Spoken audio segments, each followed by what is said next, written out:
सरसुखाची भाग 32. गौरीच्या वागण्यातला बदल सुमनताईंनी स्वप्नीलजवळ बोलून दाखवला. आई, चांगलं राहण्यात काही वाईट आहे का? नाही ना. तिच्या कष्टाचे पैसे आहेत. तिला वाटेल तसे तिनं खर्च केले तर काय बिघडलं? तू या गोष्टीचा जास्त विचार करू नको.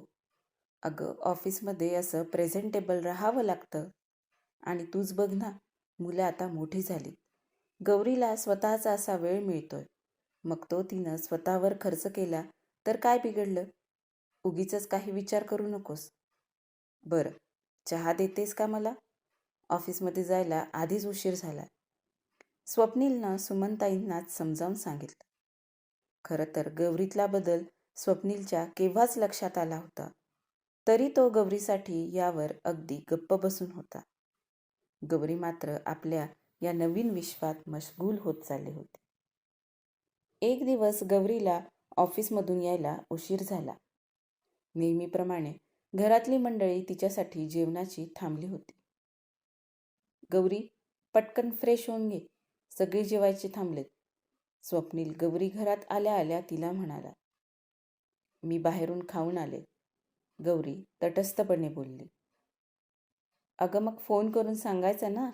आईबाबांच्या वयाचा तरी विचार करायचा. रात्रीची औषधं असतात त्यांची, स्वप्नील म्हणाला. मी विचार करायचा तुमचा. तुम्ही कधी विचार केलात माझा, माझ्या भावनांचा, माझ्या आवडीनिवडीचा? तुमच्या कोणत्याच गोष्टीला मी नकार दिला नाही याचा अर्थ मला ती पटते, आवडते असं असतं का? मला काय वाटतं याचा विचार केलात का तुम्ही कधी? घरात सतत सगळं तुमच्याच मनानं होत आलं.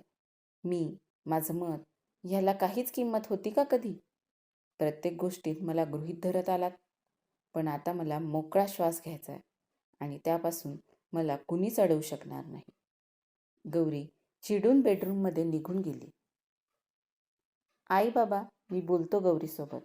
तुम्ही टेन्शन घेऊ नका, स्वप्नील सुमनताई आणि सतीशरावांना म्हणाला.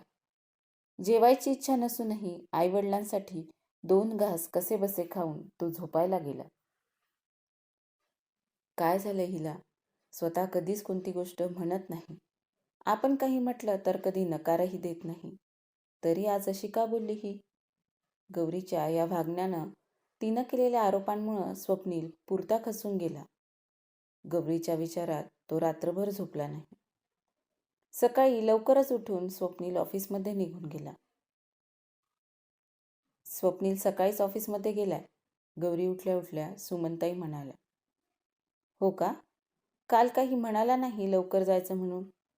मुलंही नाही तिथं म्हणून मग मीही झोपले जराशी, गौरीनं उत्तर दिलं आणि ऑफिसची तयारी करून ऑफिसमध्ये गेले. आज संध्याकाळी बाहेर जायचं का? नवीन हॉटेल सुरू झालंय, तिथं जाऊ. मल्हारचा गौरीला मेसेज आला. गौरीनं त्याला हसून होकार भरला. इकडं स्वप्नील लवकरच ऑफिसमध्ये पोहोचला होता. गौरीचा विचार त्याच्या डोक्यातून काही केला जात नव्हता. स्वप्नील, तुझी मीटिंग होती ना आज? स्वप्नीलच्या मित्रानं त्याला ऑफिसमध्ये आल्या आल्या विचारलं. हो, संध्याकाळी आहे. सकाळीच होणार होती, पण रात्री त्याचा मेसेज आला की संध्याकाळी मीटिंग घेऊ, स्वप्नील म्हणाला. दिवसभर ऑफिसची कामं करून तो संध्याकाळी क्लायंटबरोबरच्या मीटिंगसाठी एका रेस्टॉरंटमध्ये गेला. स्वप्नील आणि तो क्लायंट तिथं बसून बोलत होते. तेवढ्यात त्याला तिथं गौरी दिसली. गौरी? गौरीच आहे ना ती? मग तिच्यासोबत तो कोण आहे? स्वप्नील मनाशीच पुटपुटला. गौरीसोबत मल्हार होता. गौरीच्या हातात पिवळं गुलाबाचं फूल होतं. गौरीला बघून स्वप्नील जागीच उभा राहिला. काय झालं स्वप्नील? काय बघताय? त्याच्या क्लायंटनं त्याला विचारलं आणि तोही त्या दिशेनं बघायला लागला. अरे, हे MD ग्रुप ऑफ कंपनीजचे सर्वेसर्वा मल्हार देवकते आणि ती त्यांची कलीग. आजकाल या दोघांमध्ये काहीतरी शिस्त अशी चर्चा आहे यांच्या ऑफिसमध्ये. बचपन का प्यार है असं म्हणतात. माझा एक मित्र काम करतो तिथं, तो सांगत होता. मस्त रोज हिंडणं फिरणं सुरू असतं म्हणे. पैसा असला की कसं पोरी लगेच पटतात. पण काही म्हणा स्वप्नील, पोरगी सुंदर आहे. क्लायंट थोडा विचित्र पद्धतीनं बोलला. एखाद्या स्त्रीविषयी बोलताना थोडा विचार करून बोलावं. तुमच्या प्रपोजलचे डिटेल्स मला मेल करा. मी सांगतो मग पुढं तुमच्यासोबत काम करायचं की नाही. स्वप्नील त्याला बोलून लागलीच तिथून निघाला. वाट फुटेल त्या दिशेने गाडी नेईल तिकडं तो जात राहिला. थोड्या वेळात तो शहराच्या बाहेर पोहोचला. रस्त्याच्या बाजूला त्यानं गाडी उभी केली आणि तिथंच खाली बसला. मगाशी तो क्लायंट बोलला ते शब्द न शब्द त्याच्या कानात घुमत होते. गौरी, का केलंस ग असं? कुठं कमी पडलो मी? अगं, एकदा बोलायचं तरी होतं, सांगायचं तरी होतं.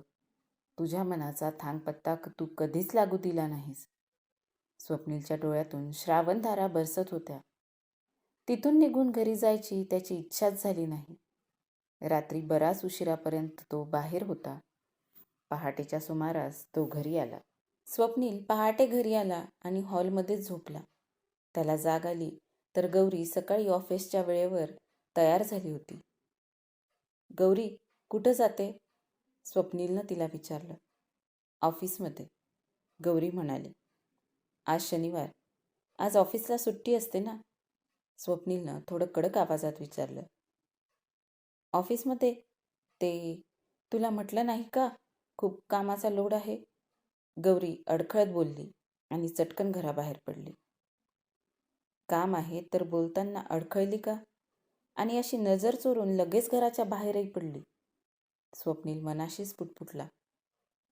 काय करावं? जावं का तिच्या मागं? कदाचित माझा अंदाज खोटा ठरेल. असंही असू शकतं ना की कधी कधी आपण बॉससोबत त्यानं म्हटलं म्हणून एखाद्या मीटिंगसाठी जाऊ शकतो. मी स्वतःच्या डोळ्यांनी खात्री करणार. हे सगळं खोटंच असलं पाहिजे. स्वप्नीलनं मनाशी ठरवलं आणि तो तिच्या मागं गेला. गौरी ऑफिसच्या विरुद्ध दिशेनं निघाली होती. तिच्यापासून काही अंतर ठेवत स्वप्नील तिच्या मागावरच होता. गौरीनं तिची गाडी एका पार्किंग स्लॉटमध्ये पार्क केली. थोड्याच वेळात एक आलिशान कार आली आणि गौरी त्यात बसली. स्वप्नील त्या कारच्या मागं जात होता. कारनं शहराबाहेरचा रस्ता पकडला. बरंच दूर गेल्यावर ती कार एका तलावाच्या काठी थांबली. तिथल्या एका झाडाखाली मल्हार आणि गौरी दोघं बसले. स्वप्नील कुणालाही न कळू देता त्यांच्या मागं गेला. गौरी, असं किती दिवस भेटत राहायचं लपून छपून? मल्हार गौरीला म्हणाला. माहीत नाही, पण तुला सांगू मल्हार, तुला भेटलं की खूप बरं वाटतं. आपली काळजी घेणारं कुणी आहे, आपल्या आवडीनिवडी जपणारं कुणी आहे, ही भावना खूप आनंद देणारी असते. तू रोज हे गुलाबाचं फूल देतोस. किती किंमत असेल रे ह्याची? 10 रुपये, 20 रुपये? चल, आपण समजू 50 रुपये. पण प्रश्न पैशाचा नाही. तू माझी आवड जपतोस हे महत्त्वाचं आहे. गौरी बोलत होती. मल्हार तिच्या चेहऱ्यावरचा आनंद बघत होता. पण गौरी, तू विचार केलास का? आपल्या ह्या नात्याला काय नाव द्यावं? समाज काय म्हणतं अशा लोकांना माहिती आहे ना? मल्हार म्हणाला. म्हणू दे, काय म्हणायचं ते. प्रत्येक नात्याला नाव देण्याची गरज आहे का काही? आपण एकमेकांसाठी आहोत एवढं पुरेसं नाही आहे का? गौरी बोलत होती. मला वाटतं गौरी, तू एकदा परत विचार करावा. मल्हार म्हणाला. एक तप मी असंच घालवलं आहे. आता नाही मल्हार, मला तुझी साथ हवी आहे. तू दिली नाहीस तर मग मी. गौरी लटके रागे भरली. मल्हार तिची मनधरणी करत होता. स्वप्नीलला मात्र तिथं थांबवलं गेलं नाही. वाटलं होतं माझ्या मनातले विचार चुकीचे ठरतील. आज मला वाटलं की मी तुझ्याबद्दल वाईट विचार केला म्हणून स्वतःच्याच मनाला खूप कोसेल. पण कदाचित हे वाईट स्वप्न असतं तर? तो माझा क्लायंट त्या दिवशी मला म्हणाला होता की तुम्ही दोघं एकमेकांना आधीपासूनच ओळखता. मग माझ्या मनासोबत हा खेळ का खेळलास गौरी? का? स्वप्नील गौरीचाच विचार करत होता. तो तसाच घरी आला. स्वप्नील, कुठं गेला होतास न सांगता? तुझ्यासाठी मी चहा केला होता. स्वप्नील घरात आल्या आल्या सुमनताई म्हणाल्या. स्वप्नील त्यांच्यासोबत काहीच न बोलता सरळ बेडरूममध्ये गेला. सुमनताई त्याच्या मागं गेल्या. काय झालं? काही टेन्शन आहे का? तुझा चेहरा का असा झालाय? सुमनताई म्हणाल्या. स्वप्नील त्याची बॅग भरत होता. अरे बॅग का भरतोय? सुमनताईंना काही कळायला मार्ग नव्हता. आई, एक काम आलंय. खूप अर्जंट आहे. मला जावं लागेल, स्वप्नील म्हणाला. काय काम आणि असं अचानक? कुठं जायचंय? सुमनताई काळजीनं विचारत होत्या. आई, ऑफिसचं काम आहे. 2 दिवसात परत येईल मी. एखादा दिवस जास्तही लागू शकतो, स्वप्नील म्हणाला आणि बॅग पॅक करून निघालाही. अरे पण गौरीला बोललास की नाही? सुमनताईंनी ओरडून विचारलं. आल्यावर सांगतो सगळं, स्वप्नील दारातून ओरडला आणि चटकन बाहेर पडला. कुठं गेले चिरंजीव? सतीशराव घरात येत होते तेव्हा स्वप्नील त्यांना बाहेर जाताना दिसला. ऑफिसचं काही अर्जंट काम आहे म्हणून गेला एवढ्यात तडकाफडकी. गौरीचं एक वेगळंच सुरू आहे आणि याचंही वेगळंच, सुमनताई म्हणाल्या. चालायचंच, वेगळं काही करण्याचे दिवस आहेत त्यांचे. बरं, कपभर चहा देतेस का? सतीशराव म्हणाले. हो, देते ना. भरीसभर तुमचं अजून वेगळंच सुरू असतं. सुमनताई चिडून घरात गेल्या. संध्याकाळी गौरी घरी आली. स्वप्नील ऑफिसच्या कामानिमित्त बाहेरगावी गेलाय. गौरी घरात आल्या आल्या सुमनताई म्हणाल्या. हो का? मला म्हणाला नाही काही. गौरी अगदी बेफिक्रीनं म्हणाली आणि तिच्या रूममध्ये गेली. सुमनताई तिला काही म्हणणार इतक्यात सतीशरावांनी त्यांना अडवलं. काय होईल पुढे? स्वप्नील कुठं गेला होता अर्जंट निघून? पाहूया पुढच्या आणि शेवटच्या भागात. तोपर्यंत आजचा भाग कसा वाटला कमेंट करून नक्की सांगा. धन्यवाद.